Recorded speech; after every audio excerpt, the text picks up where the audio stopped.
Por muito tempo nos sonegaram muita coisa importante. Seria impossível produzir uma série para abordar cada um dos aspectos que são relevantes para entender o cenário que a gente está inserido. É para isso que surge o Insight Brasil Paralelo. São documentários de curta duração, com um padrão de estética e didática do Brasil Paralelo, para abordar temas importantes e que nos preocupam na atualidade. O primeiro Insight do Brasil Paralelo chama-se Venezuela, uma tragédia do século XXI. No final de cada mês, vocês vão receber gratuitamente, através do nosso canal do YouTube, um novo Insight do Brasil Paralelo. É importante, antes de assistir esse vídeo, lembrar que todos os documentários e séries que vocês já conhecem, toda a estrutura que vocês estão vendo aqui atrás, depende única e exclusivamente dos membros que se tornam assinantes do Brasil Paralelo. Se você não sabe do que eu estou falando, clica no link na descrição e se informe sobre todas as vantagens de apoiar essa iniciativa para que ela continue acontecendo e produzindo seus documentários e ter acesso a um mundo de conhecimento exclusivo que só os assinantes têm acesso. Então, fique agora com o documentário e até breve.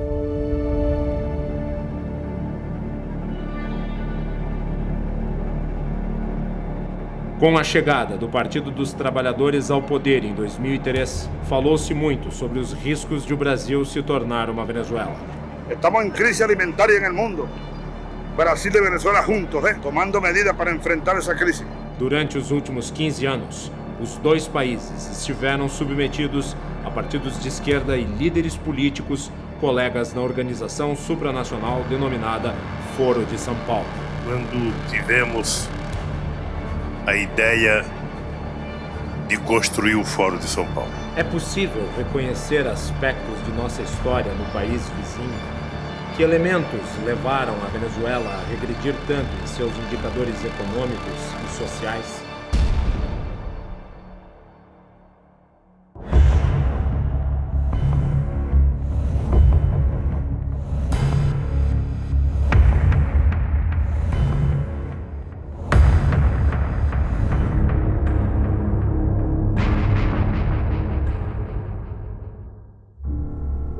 A narrativa de esquerda, consolidada em países como Brasil, Argentina e Chile, é baseada no combate ao militarismo de direita durante as décadas da Guerra Fria.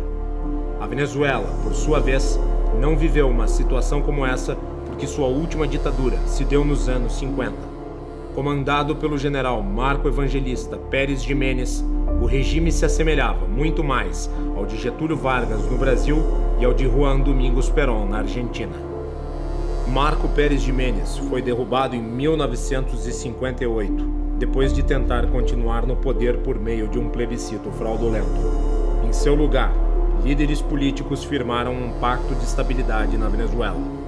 O acordo, chamado de Pacto de Punto Fijo, pregava o revezamento de diferentes partidos no poder e estabelecia uma agenda mínima que defendia estatização gradual no setor petroleiro, reforma agrária, grandes obras públicas e ênfase em políticas de bem-estar social. A consequência dessas políticas foi o aumento progressivo do Estado e do gasto público.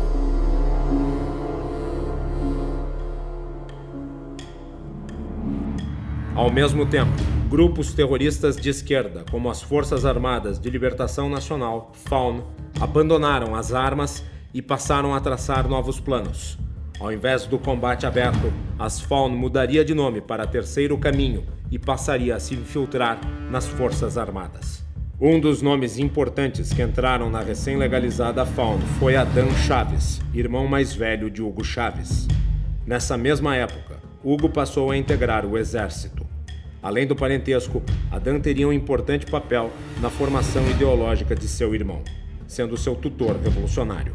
Chávez era un devorador, un investigador nato, y eso le dio inicialmente una formación en ese sentido autodidacta, ¿no? El 5 de julio de 1975 yo salí de subteniente con un fusil aquí y el libro del Che Guevara bajo el brazo. Yo salí ya convertido en un soldado rebelde. Em 1986, Chávez criou seu próprio grupo político, o Movimento Bolivariano Revolucionário 200, MBR-200. A queda do preço do petróleo ocorrida na década de 80 expôs a fragilidade da economia venezuelana, que era dependente da exploração do petróleo. O país havia estatizado o óleo negro, tornando-o a sua principal fonte de riqueza. O resultado foi a fuga de capitais e o empobrecimento da nação. Oh, patria mía, patria querida, voy a la guerra a luchar por ti. Em 1989, a economia da Venezuela se tornou insustentável. Carlos Andrés Pérez, o presidente da época, se viu obrigado a adotar medidas de controle de gastos para tentar dar uma resposta ao problema estrutural do país. A esquerda radical não aceitou as medidas e grupos como o Terceiro Caminho e o MBR-200, liderado por Chávez, articularam um grande ato público contra o governo. O protesto foi chamado de Caracazo e consistiu em violentas manifestações de rua. Ônibus foram queimados, prédios públicos e privados vandalizados e destruídos. Não restou alternativa ao governo, senão convocar o exército para repor a ordem em um país que estava prestes a convulsionar. A crise serviu de combustível para que Chávez e seus partidários se mobilizassem com o objetivo de usurpar o poder democraticamente constituído. Em 4 de fevereiro de 1992, Chávez entrou em ação. Liderou unidades militares em Caracas com o objetivo de derrubar o governo. Yo, ante el país y ante ustedes, asumo la responsabilidad de este movimiento militar bolivariano. Nosotros acá en Caracas no logramos controlar el poder. Ustedes lo hicieron muy bien por allá, pero ya es tiempo de evitar más derramamiento de sangre, ya es tiempo de reflexionar y vendrán nuevas situaciones y el país tiene que enrumbarse definitivamente hacia un destino mejor. A tentativa de golpe fracassou.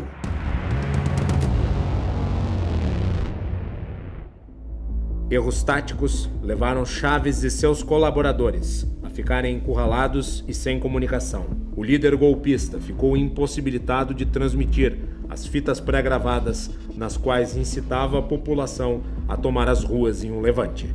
Após cumprir 2 anos de prisão por liderar o golpe, Chávez abandonaria a carreira militar e adotaria as novas fórmulas de dominação política prescritas e orientadas pelo Foro de São Paulo. Fundado por Lula e Fidel Castro em 1990, o Foro de São Paulo se tornou a Assembleia Estratégica da Esquerda Latina e tinha entre seus participantes grupos narcoterroristas.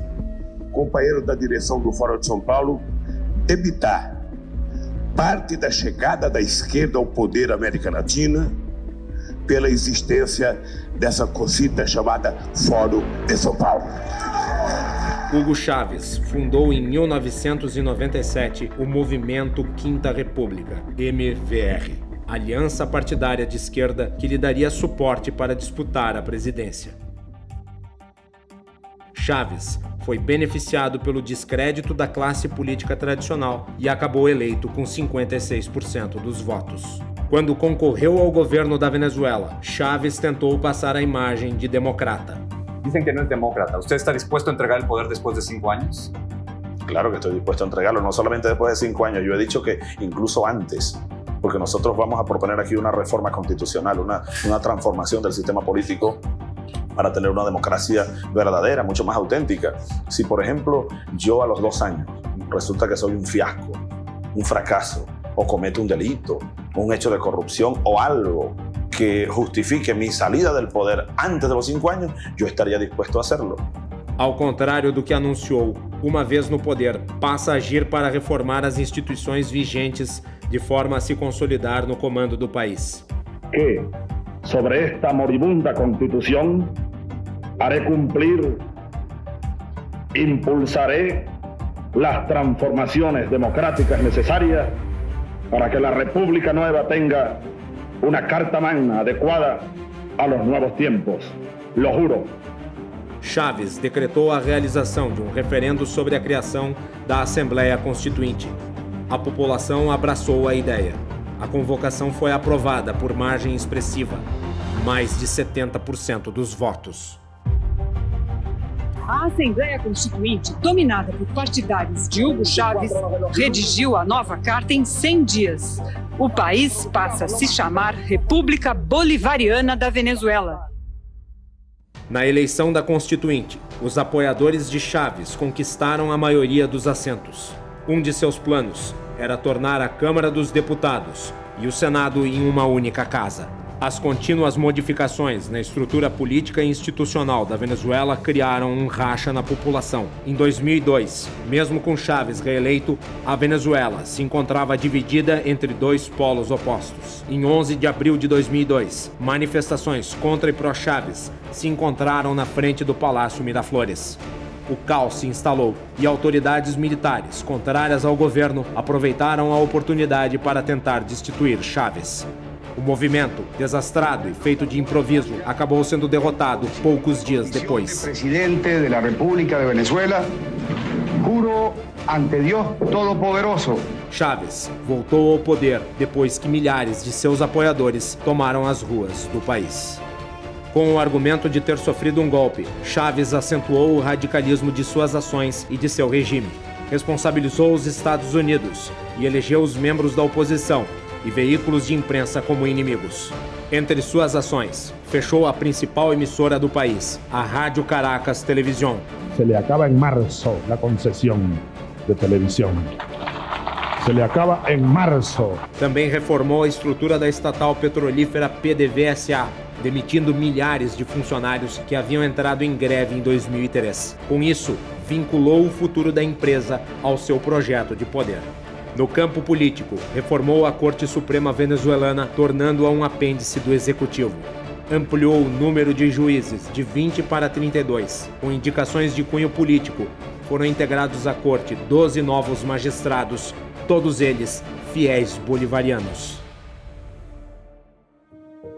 Quando surgiu a empresa Smartmatic, os processos eleitorais venezuelanos se tornaram eletrônicos e passaram a sofrer contestação por parte da oposição. A Venezuela acentuou sua aliança com Cuba e procurou aproximar-se da política do Oriente Médio. Os erros estratégicos dos adversários foram determinantes para Chávez aprofundar sua agenda. Partidos de oposição se recusaram a participar do pleito legislativo, acusando a eleição de ser ilegítima e fraudulenta. Seus líderes imaginavam que a ausência serviria para afastar o povo da votação. Mas não foi o que aconteceu. O preço político foi alto. Sem representantes na Assembleia Nacional, os oposicionistas abriram caminho para que os bolivarianos tomassem completamente o legislativo. Em 2006, Hugo Chávez foi reeleito pela terceira vez com 62,9% dos votos. Prometeu criar o socialismo do século XXI. Chávez tinha o objetivo de ficar para sempre no poder. Para isso, modificou a Constituição, que passou a permitir a reeleição ilimitada para o cargo de presidente. Esta Constitución fue elaborada pensando en todos.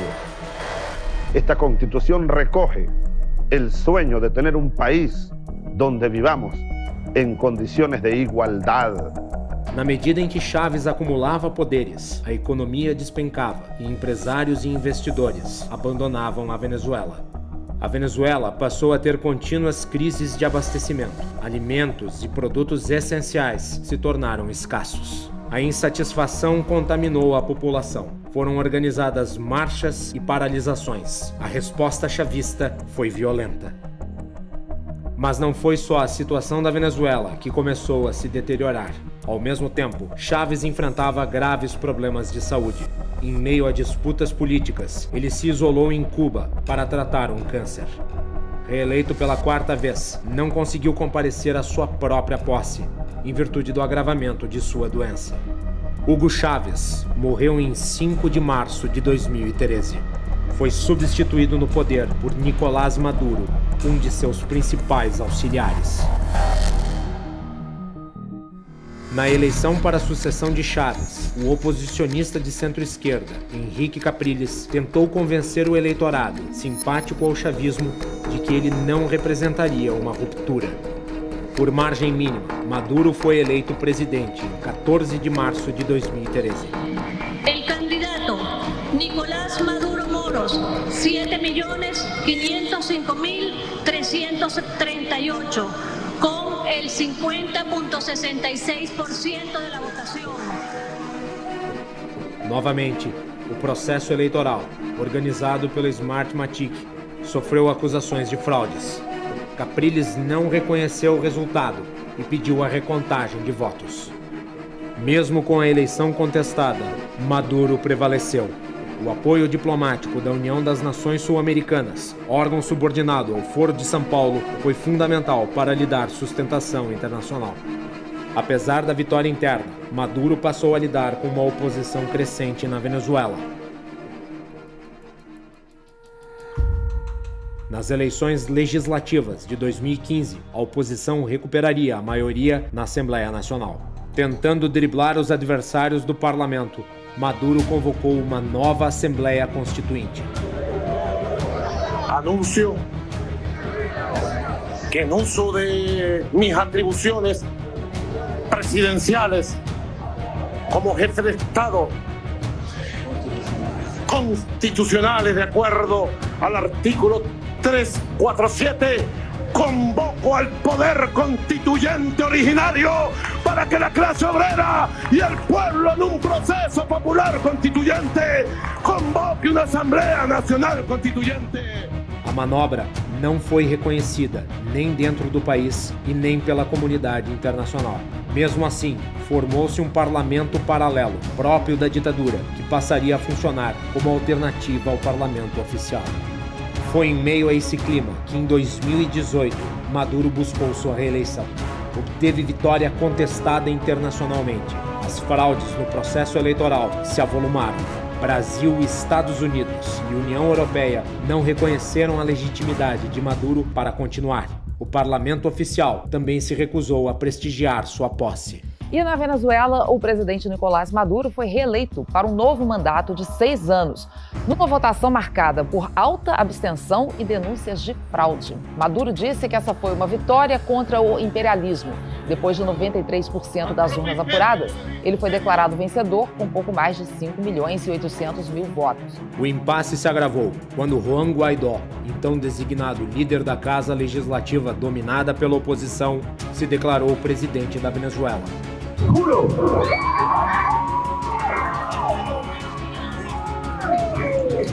asumir formalmente las competencias del Ejecutivo Nacional como el presidente encargado de Venezuela. O mundo se dividiu. China e Rússia apoiaram o antigo regime. Já as nações ocidentais deram seu respaldo ao autoproclamado novo governante.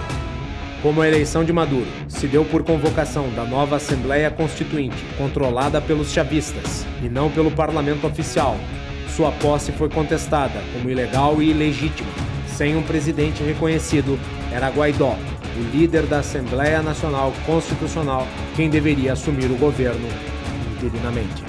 O processo de socialização da economia devastou a Venezuela, produzindo uma crise social sem precedentes. O desabastecimento frequente, já na época de Chávez, se aprofundou. Sem emprego e sem comida, parte da população iniciou um verdadeiro êxodo, fugindo para os países vizinhos. No âmbito interno, com o objetivo de esmagar os críticos, Maduro redobrou a repressão. Se no Brasil de 1964, as Forças Armadas tiveram um papel fundamental para evitar uma revolução comunista, na Venezuela foram elas seus principais agentes. A dificuldade da esquerda em plantar suas bases nas Forças Armadas do Brasil se deve ao fato de essa instituição ser majoritariamente positivista.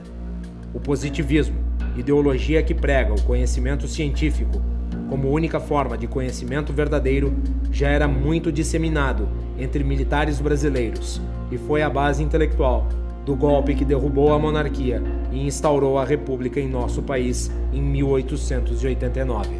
Com o fracasso da contaminação das Forças Armadas, a esquerda brasileira apostou na guerra cultural, que sempre foi desprezada pelos militares.